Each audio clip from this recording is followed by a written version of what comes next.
Warm-up drills, in essence, really should be individual to the individual. Why? Because it really connects back to the demands and the requirements and the constraints placed on individuals. So, for example, if someone has a neck condition or foot and ankle condition or a spine condition, the warm-ups they do in advance of preparation for performance really, in essence, should be connected back to their individual needs and individual requirements. So in many ways, we can't use generic systems to answer and best prepare for very much kind of precise questions. So again, those precise movements we go through, warm up in advance of preparation and performance, should be very much individual to the individual.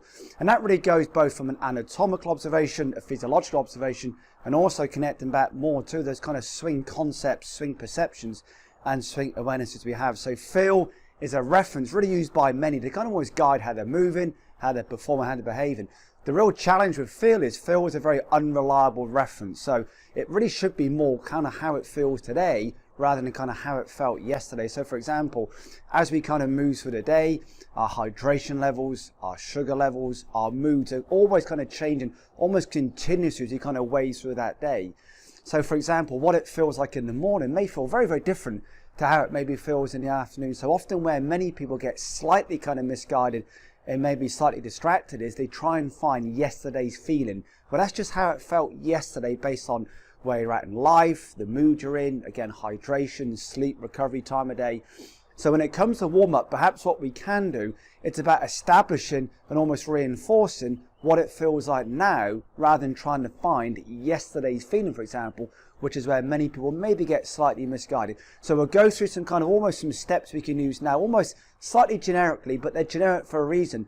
They really connect to many people as far as, in essence, what are we trying to achieve? What's the main objective of a warm-up? So when we look at the warm-up itself, really what is it precisely we are looking to warm up and advance for, or certainly prepare for? So there are movements we can all go through that very much connect back to typically things like rotation, connection, really explosive, really elastic movement, which for many, allowing for those individual constraints and requirements, are relevant for most. So just initially, just using good breath can still be the most wonderful way, the most expansive, preparatory way of really kind of best preparing ourselves for, again, movement both anatomically, physiologically, and almost conceptually, and almost the perception of behaviors in movement to best help us best prepare. So just initially, hands on side of rib cage, and just going through those wonderful kind of breath cycles, invariably 4 to 6 seconds for every breath, so 2 or 3 seconds for the inhalation, and then 2 or 3 seconds for the exhalation. So once again, using that lovely lateral breathing. As you breathe in, is using the rib cage to move the hands outwards. So once again, hands on the side of the rib cage, either in this position where fingers are facing kind of inwards, or the palms are facing outwards, or thumbs on the rib cages. So that lovely inhalation, so use the ribs to move the hands outwards, and be very aware that as we breathe in, can we almost inflame and inflate that rib cage in that wonderful 360 shape. So as it lengthens, as it deepens, as it expands laterally, three-dimensionally, and then be very aware once again, as we breathe in, do we expand equally on both sides and at the same rate and time as one side, slightly sticky compared to the other side? If so, as you breathe in, be very aware of pushing the breath and moving the breath into that very kind of sticky, slightly reluctant area. So once we've gone through those breath cycles, and then the exhalation, fully exhale, fully push that rib cage, push the diaphragm downwards, fully empty those lungs. We can then move into our start position. So then going through kind of 2 or 3 breath cycles once again. That inhalation. As you fully exhale, allow that diaphragm to sit downwards. Allow the rib cage just to sit downwards. Breathe in, fully expand, exhale. How we can expand that then is to add almost breath into rotation. So for right-handed people, the right hand, so for left-handed people, literally invert all these references we use now through this tutorial. So for that right-handed person, right hand on the belly button, left hand on the right shoulder. Using that gloved hand, the left hand as it would be in some ways, on that lovely inhalation, glide the rib cage around the spine. As you exhale, then start to kind of compress and rotate back down, somewhere to where impact would be from a perceptual and conceptual understanding. So once again, right hand on the tummy button, left hand or the gloved hand, depending on if you wear a glove, on that right trail shoulder. Inhale, use that hand actively to glide the rib cage, almost like a third hand in some ways. We have the diaphragm's the third hand. This could be a fourth hand in some ways. So use that hand to glide the rib cage around the spine. Very much matching up that inhalation with rotation and then that exhalation with compression in downswing. So then to start to add on then connection through hand and arm, awareness through scapula. With that lead hand, the left hand, really spread out those fingers. So really open up those fingers as best we can. With the right hand, apply pressure to the left thumb. So the left thumb, as I see, is actually pointing away from the target line.